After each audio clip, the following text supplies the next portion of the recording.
that they need to change the legal definition of the word in the future dictionaries. Otherwise, the people will doubt it. So new dictionaries were given a new meaning. Yes, I have an example. These two are both advanced American dictionaries, but of different editions. Yes. And both of them claim to be new, by the way. Okay. So let's compare. I'll look up ground zero in this one. This is the older one. You see it's black and white, and this is in color. Okay. I'll look up this one, and you look up that one.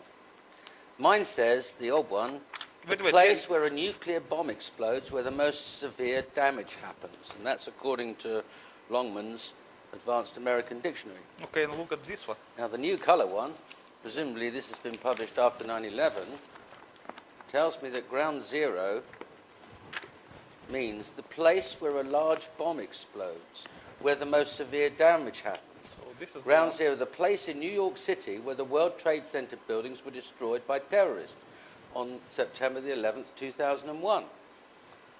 So it's the same dictionary. Okay, let's look at the edition. This one is published in 2000. And this one is published in Should be in the 2000 beginning. and Should be maybe in the beginning. this is published in 2007. Yes, you see? It's the same dictionary. But in here it defines it as a place of nuclear explosion, and this is the place of explosion. So what your book says, and what you're saying now, is the American government demolished the World Trade Center with an underground pre-positioned nuclear device, Yes. and that everybody called it ground zero afterwards, and they didn't want the idea of that referring to the nuclear device, so they changed all the dictionaries to read the place where this happened, a bomb blast, and buildings were damaged in New York. Is that Yes, what yes. we're saying? Yes. You know, the English language itself became a victim of September 11th. They have to reprint the dictionaries. And not only this, they reprinted a lot of other dictionaries as well. Okay.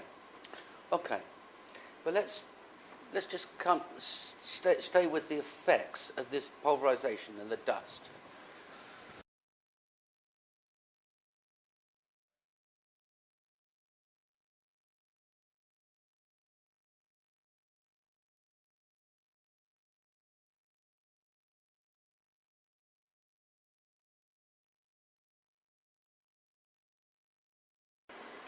Dmitry, this dust, this pulverized dust, is it radioactive You are talking about the dust Yes. which the tower was... that covered Manhattan? No, it is not. Okay, I will try to explain it to you. Many people, they believe that because the nuclear explosion on the World Trade Center was nuclear, then this dust should be radioactive as like a radioactive dust. No, it was not. I explain to you why. During an atmospheric nuclear explosion, when we have that well-known mushroom cloud, what happens? It will suck the dust from the ground level because of the high temperature inside the cloud, Right. okay? And it become radioactive here, and when it cool down, it will fall down. So Okay. this is the radioactive dust. But there was nothing like this here, because all the radioactive materials were concentrated inside the cavity, and this dust was just compressed by the pressure wave, so it should not be radioactive, because this was not involved with any radioactivity. It was harmful, of course, for the health when you inhale it, because it was a microscopic materials, but it's just a mechanical damage. It will not cause you anything like the radioactive poisoning, radiation poisoning.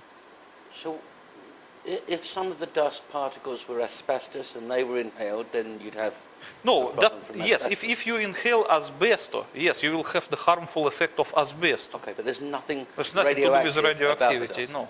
But what was radioactive in this case is the vapor, because as I explained to you in the previous drawing, the situation is like this. We'll make one more.